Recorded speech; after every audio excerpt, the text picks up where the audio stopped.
going to stand up here because it makes me feel tall and important.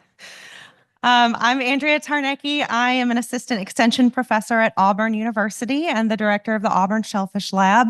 As Bill said, I will be giving a talk called Cold and Crowded, looking at the impacts of refrigeration and larval density on oyster seed performance. I want to give a big shout out to Scott Reichert and Dr. Kayla Boyd for their hard work on this project. Oh, applause. Nice, nice. All right, so imagine, if you will, you have had a wonderful spawn. You have poured blood, sweat, and tears into these larvae, and they have reached the eyed larvae stage, and you have so many setters that you don't even know what to do with them all. You may have come to love them, or you might just want to capitalize off of their success. No judgment either way.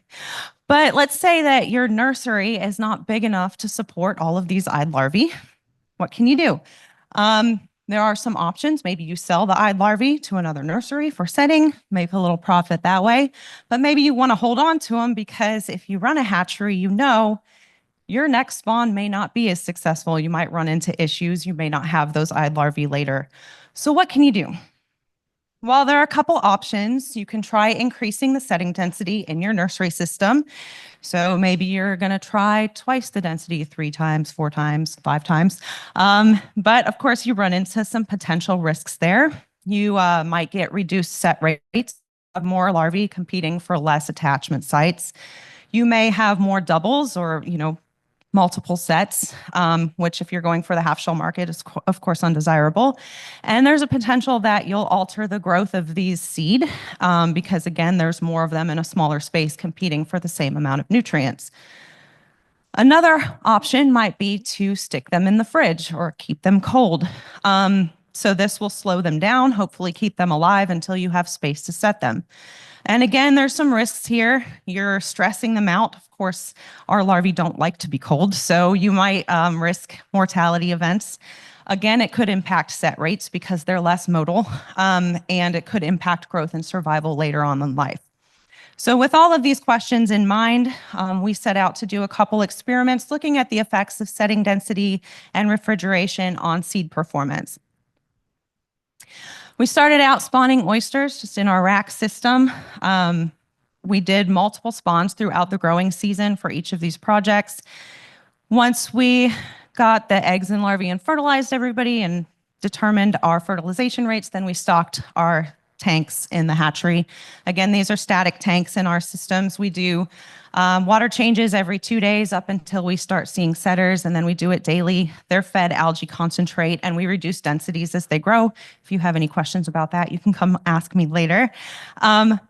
For our setting density trial, we tried in downweller silos, 300,000, 400,000, and 500,000 eyed larvae per silo. We did each of these in triplicate. So just to fill up the slide, I put some pretty colors there just to show that we had replication. And then once they were big enough, we determined set rates by screening at 300 microns. The refrigeration trial was a little more complex. We had larvae that were fresh set in silos on microculture as typical. Then we had some that we bagged up in cheesecloth and stuck in the refrigerator for either 4 hours, 1 day, 2 days, 3 days, or 4 days. After their refrigeration time, we took them out of the refrigerator and then went to set as normal. So again, these were done in downweller silos with 200,000 eyed larvae per silo. Again, we determined set rates. We gave them 5 days to set for each of these trials. I didn't mention that. And then because of logistical issues and lack of people, we then cut these back down to only having the fresh set, the 2-day refrigeration, and the 4-day refrigeration. And then we followed these through time. So we looked, we gave them a week to grow, and then we screened them on a 710 micron screen to determine the number that we were getting at that retained on a 710. Then we did the same, let them grow a few weeks until R2, determine the number that made it to that. And we also did measurements for wet weight, height, length, and width at this point. And then we sent them out into the field. They were in floating bags, in 1.5 millimeter bags, kept them there for 2 weeks, brought them back in, did the size measurements, determined our percent recovery, and then sent them back out in 2 millimeter bags for an additional 4 weeks. So in total, they were in the field for 6 weeks. And again, at the end, we did size measurements and percent recovery. Okay, so starting with the setting trial, here on the left is a graph showing our set rates so each of the densities is across the bottom there, 300,000, 400,000, and 500,000 eyed larvae per silo. So our set rates for our 300,000 were really good, nearly 90%. We did see a significant decrease in set rates at the higher stocking densities. Again, they're competing for limited space, but we also think that we're getting more setting around the edge of the silo, and you can scrape them off and some of them will reset, but you're going to have a loss during that time. So we think that's part of what's going on there. But of course, you're putting more in there. So just because you have a lower set rate doesn't mean you're getting less out. So the output on the right is showing the total number of seed from each of those. And you can see that the 500,000 stocking density did have a higher amount of output. So almost 35 to 40,000 more seed coming out of that. I will mention that we did look at multiples, we did look at doubles, but we've only done this trial once. We'd really like to repeat it a couple more times. We did not see any significant difference in doubles, which was surprising. So again, we just want to confirm that before we can give any real results.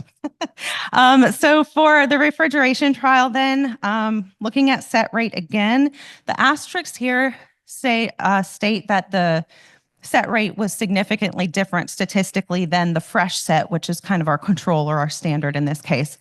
Really interestingly, the 4-hour refrigeration and the 2-hour refrigeration had higher set rates than the fresh set. I can't really explain that. Well, I can explain part of it. So the 4 hours, you put them in the fridge, you're slowing them down. That means that they're probably more likely to not be swimming. They're scooting around and more likely to come in contact with a substrate. The 2 days did better than the 1 day or the 3 day. Then if you had them in the fridge for 4 days, then you saw a significant reduction in that set rate. So again, probably just stressing them even more at that point. Okay.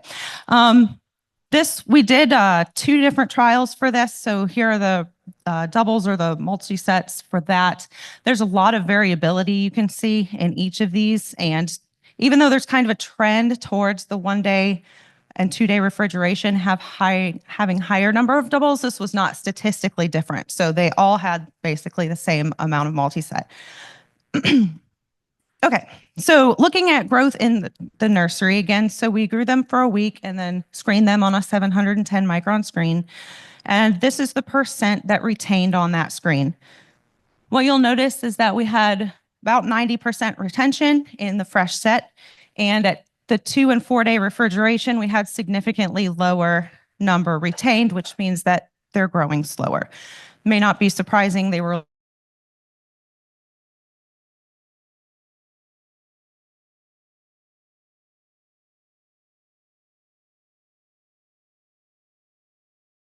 you still got a pretty good percentage. So you might be asking, well, what does that mean in terms of numbers? And this is what you see here. So the initial density is different for each of these because, again, the set rate was different. But even with the 4 days with the significantly lower set rate and the lower retention, we still recovered almost 81,000 seeds. So still quite a good number coming out. Then looking at the retention for the 2 millimeter screen, at this point, we didn't see any differences between the treatments. This kind of suggests to me that most of those negative effects are happening at those earlier life stages when they're more sensitive. And then once you're screening off the slow growers, the ones that remain and were able to grow quickly at the beginning are able to kind of keep up with the fresh set. And here are the numbers in case you're curious. The initial standardized density for this was 50,000. So at this point onward, we did standardize density for everything. And so getting about 30,000 seed out of each of these treatments per silo. And then in the field, again, same kind of pattern. For the 2-week and the 6 weeks in the field, no difference between percent recovery. And I didn't give the exact numbers here because they were going to be the same across treatments because at this point it's standardized. So again, just emphasizing that the effects that you're seeing from refrigeration are occurring at those early life stages.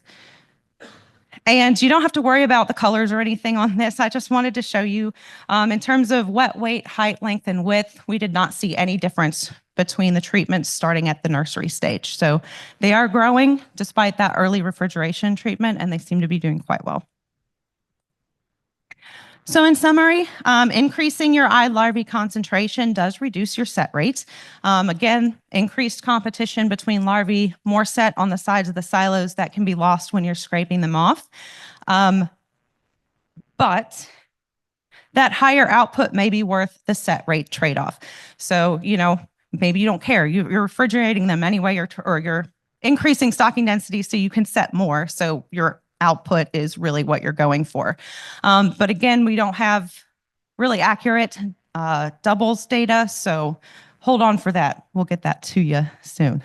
And then the effects of refrigeration seem to be seen in those early life stages. So if a short refrigeration time of 2 to 3 days, you're getting really good comparable set rates to fresh set, but reduced recovery at that R710 size. And the longer refrigeration, greater than 3 days, you're seeing lower set rates and also reduced recovery. But you're still getting good numbers out. So refrigeration, pardon the pun, is a cool option for saving eye larvae. But I do have to preface that with saying that we only had them in the field for 6 weeks. So we don't know long-term if that refrigeration stress is going to have a long-term impact on their environmental resiliency, so survival to things like stressful temperatures, stressful salinities. There is some research that supports that if you stress out a larvae early on, that they actually become more resilient, but we have not done the tests for that. So that is another thing that stay tuned for. So thank you very much. I am in the trade show all afternoon if you want to come chat, and if I have time, I can take some questions. Yeah, that's all right. Great.